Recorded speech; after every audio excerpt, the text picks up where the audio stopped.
Good morning. Class 8-এর স্টুডেন্টদের জন্য silver zone international olympiad of mathematics পরীক্ষার আজকে আমরা একটি অঙ্ক করব। এটি 2019 সালে এসেছিল, 47 দাগে আছে। Two articles A and B are sold by a tedder.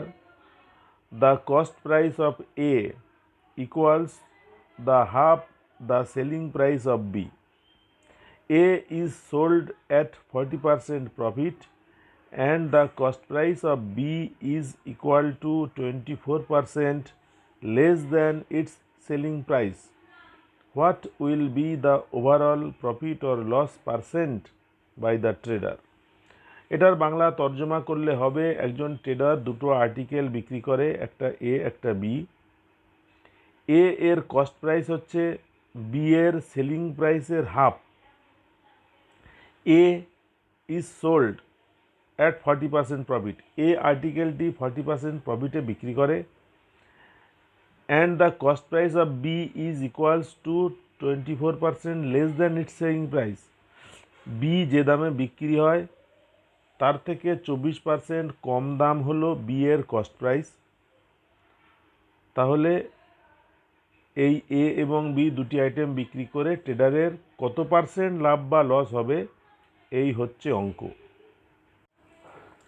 মনে করি বি এর সেলিং প্রাইস হচ্ছে 100 টাকা এবং বি এর সেলিং প্রাইস থেকে 24% বাদ দিলে কস্ট প্রাইস পাওয়া যায়। তাহলে বি এর কস্ট প্রাইস হচ্ছে 100 বিয়োগ 24 অর্থাৎ 76 টাকা। বি এর যা সেলিং প্রাইস তার হাফ হচ্ছে এ এর কস্ট প্রাইস। তাহলে এ এর কস্ট প্রাইস হচ্ছে 100 এর হাফ মানে 50 টাকা। আর এ আইটেমটি সেল করা হয় 40% প্রফিটে, তার মানে সেলিং প্রাইস হচ্ছে 50 গুণ 140/100। এটা কাটাকুটি করলে হবে 5×14=70। তাহলে আমরা পেলাম এ এর কস্ট প্রাইস 50 টাকা, এ এর সেলিং প্রাইস 70 টাকা, বি এর কস্ট প্রাইস 76 টাকা, বি এর সেলিং প্রাইস 100 টাকা। তাহলে এ প্লাস বি এর কস্ট প্রাইস কত?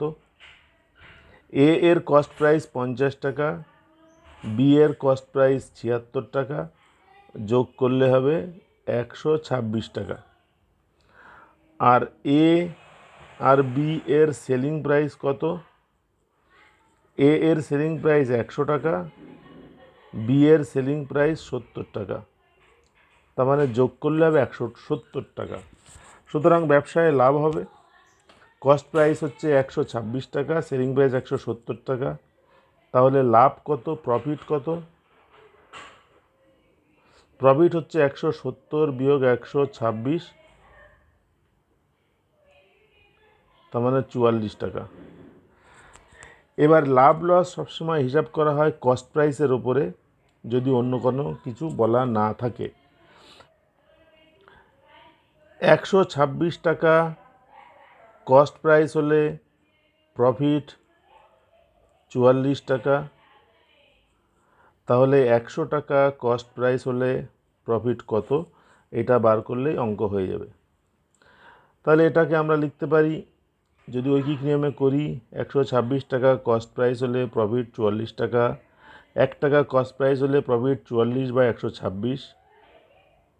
আর 100 টাকা কস্ট প্রাইস হলে প্রফিট হবে 44 গুণ 100/126।